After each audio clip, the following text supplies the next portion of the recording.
Oi, eu sou o Sérgio Casadei, da Casadei Vini. Hoje eu vou falar de um assunto que eu gosto muito, que é a produção de espumantes. Eu vou começar com um método clássico, tradicional, mas eu vou falar daqui para frente apenas clássico. E também vou tomar emprestada a região de Champagne para descrever a produção desse espumante, que foi lá que tudo começou. A região de Champagne fica ao norte de Paris, na França. É uma região fria e é demarcada porque lá só se produzem vinhos espumantes pelo método clássico, que é o método mais elaborado, mais demorado. Lá esse método é chamado de champenoise. As vinícolas que produzem espumantes pelo método clássico podem colocar no rótulo método clássico ou método tradicional. E só em Champagne que pode ser utilizado no rótulo que esse espumante foi produzido pelo método champenoise. Isso são regras, legislações de denominação de origem controlada. Por que Champagne? Porque foi lá que começou. O método clássico, ele se caracteriza principalmente por duas coisas. A fermentação alcoólica, que é o processo de produção de um vinho branco, como todos os vinhos brancos. E uma segunda fermentação, chamada tomada de espuma, que também é alcoólica, mas acontece dentro da garrafa, desta garrafa. Por isso que ela precisa ter paredes espessas e rolhas específicas para aguentar a pressão, já que aqui são produzidas 6 atmosferas de pressão. É como se eu mergulhasse 60 metros no fundo do mar. Essa segunda fermentação é que distingue o método clássico do Charmat. Como se faz então o processo? Qual é o processo para se produzir o espumante? Até agora eu falei da história, falei das garrafas, mas o enólogo tem a plantação de uvas, são 3 uvas na região de Champagne, e são uvas também usadas na maioria das regiões produtoras de espumantes pelo mundo. São 2 tintas, a Pinot Noir, a Pinot Meunier e uma branca Chardonnay, ok? São 3 uvas. E a maioria dos espumantes que a gente encontra no mercado são espumantes brancos. Então essas 2 primeiras tintas são vinificadas em branco. Significa, eu vou tirar as cascas e as sementes e os bagos e fermentar somente o suco, que é um suco límpido, transparente, de uma cor esverdeada no começo. Então, as uvas são colhidas manualmente, porque o enólogo não quer que as uvas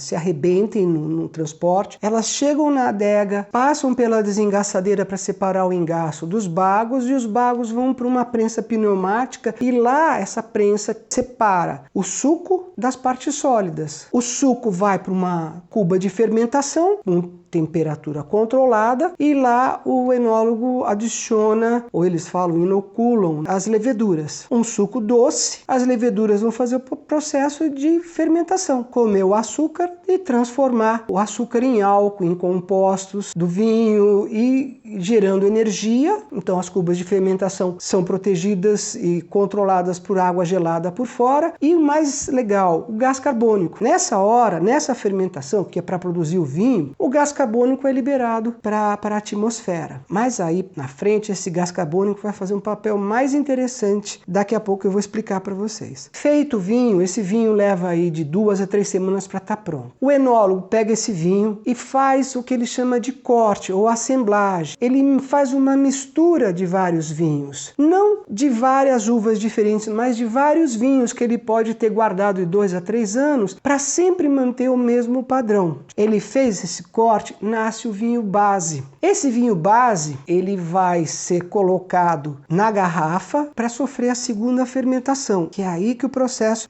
se difere do Charmat. Então, com isso, ele coloca na garrafa o vinho base e coloca o licor de tiragem. O licor de tiragem é um segredo mantido pelos enólogos, porque é uma fórmula secreta que vai dar aroma, paladar, sabor, vai dar cremosidade, untuosidade no espumante. E esse licor de tiragem tem bastante açúcar, um pouco de vinho e as leveduras. Coloca o licor de tiragem aqui e tampa a garrafa do espumante com uma tampinha maior que a tampinha de cerveja, com um depósito aqui de plástico. Ele coloca aqui, fechou, vai conseguir aguentar a pressão gerada pela segunda fermentação. E essas garrafas são conduzidas para uma adega onde a temperatura é por volta de 12, 14 graus, e elas vão ficar nessa posição para acontecer a segunda fermentação, que é a chamada tomada de espuma. Elas ficam nessa posição entre 2 a 13 meses. Aqui dentro acontece a segunda fermentação, onde as leveduras comem o açúcar do licor de tiragem, produzindo um pouco mais de álcool e produzindo gás carbônico. Só que dessa vez o gás carbônico vai ficar preso na garrafa devido a essa tampinha. Esse é o grande segredo, foi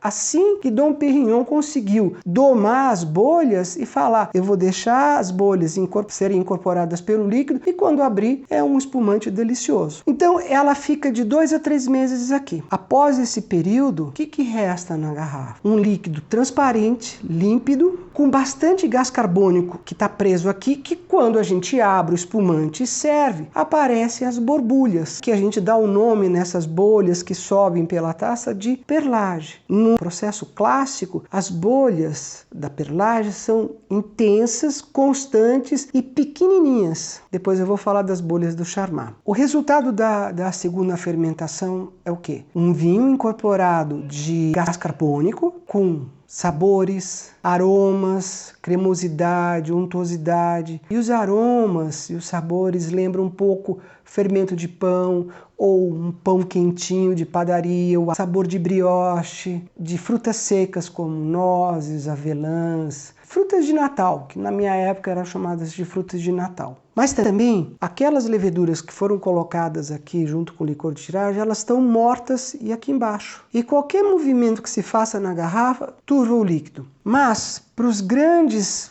produtores de espumantes ao redor do mundo e em champanhe, que é o método clássico, os vinicultores deixam essas borras um intervalo de tempo para que aconteça um outro processo chamado de autólise. O que é? É o rompimento das células das leveduras mortas, elas se abrem e soltam mais aromas. E quanto mais tempo esse líquido ficar em contato com essas borras, mais sabor, mais aroma você vai ter, um espumante mais encorpado. Na região de Champagne, o mínimo de autólise são 15 meses. Aqui no Brasil, de 9 a 18 meses. Mas tem um produtor no Brasil que faz um espumante com 60 meses de autólise. Então, quando o processo termina, é um vinho cremoso, gostoso, de uma cor dourada. Vale a pena experimentar. Está escrito no rótulo, 60 meses. Agora que já acabou a autólise, depois de 15 meses em champanhe, eu preciso fazer com que essa borra seja extraída dessa garrafa. Então as garrafas saem da adega e vão para prateleiras especiais chamadas pupitres, que são prateleiras quase na vertical, onde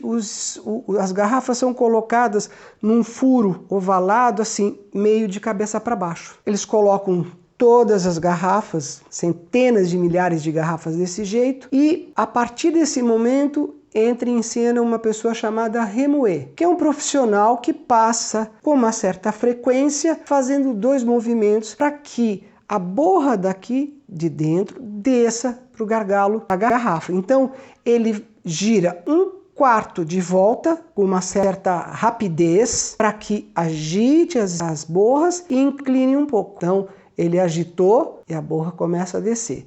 Aí ele passa daqui uns dias, faz o mesmo movimento e vai inclinando, fazendo o mesmo movimento e vai inclinando. Isso pode demorar de 1 a 2 meses, dependendo da quantidade de espumantes. E vai chegar um momento que a garrafa vai estar totalmente de cabeça para baixo. As borras vão estar aqui. Terminou esse processo, elas vão para a linha de produção. Porque daqui, para chegar no mercado, tem mais alguns passos que são bem interessantes eu poder descrever para vocês. Então elas são transportadas de cabeça para baixo até a linha de produção. E entram numa máquina de cabeça para baixo, tem uma esteira comprida onde existe uma solução salina a 21 graus negativos. Mas ela passa nessa solução alcalina que está mais ou menos por aqui e só congela, no tempo que ela passou, só congela o gargalo e as borras e um pouquinho de vinho que está aqui dentro. Dali para frente, ela sai dessa solução salina de cabeça para cima, passa por uma máquina que tira rapidamente essa tampinha vai longe. E com a pressão daqui de dentro, o vinho que tem aqui e a pressão expele as borras congeladas que estavam aqui no gargalo. Por isso que essa tampinha tem esse depósito. É aqui que elas vão ficar um pouquinho mais para cima também, a quantidade de borra. A tampinha foi embora, a borra saiu, que tinha aqui no gargalo, e logo em seguida ele recebe um pouco mais de vinho por ter pedido na hora desse processo. Tirar essa tampinha com a borra que está aqui dentro, expelindo, chama-se degorgement, ou degole em português. Ele continua na esteira, na linha de produção, onde ele vai receber o licor de expedição e um pouco mais de vinho, porque ele perdeu o vinho na hora de expelir. O licor de expedição também é uma bebida secreta do enólogo e do vinicultor, porque aqui ele também vai dar mais sabores, mais aromas, mais buquê para esse espumante. Olha como é complexo, mas vale a pena. Existem mais ou menos de 7 a 8 graduações de açúcar que dão a característica no espumante, mas eu vou falar dos dois principais, senão a gente fica muito tempo. Mas eu vou falar do Brut e do Demi-Sec. Então, ela está passando pela linha de produção, recebe vinho e o licor de expedição, com uma quantidade de açúcar. Para o Brut, a quantidade de açúcar que tem no licor de expedição é de 6 a 15 gramas de açúcar por litro. E no Demi-Sec é de 33 a 50 gramas de açúcar por litro. É bem mais doce, enquanto o Brut já é mais seco. Continuando o processo produtivo do espumante, ele acaba de receber o licor de expedição, a próxima etapa é receber a rolha. Ela recebe a rolha, recebe uma gaiola de arame para ajudar a rolha a manter 100% fechado o espumante e preservar as borbulhas. Feito isso, recebeu a cápsula, está pronto. Próximo passo é receber os rótulos, ir para as caixas, expedição e para o mercado. E aí nós temos esse belíssimo vinho. Saúde a vocês!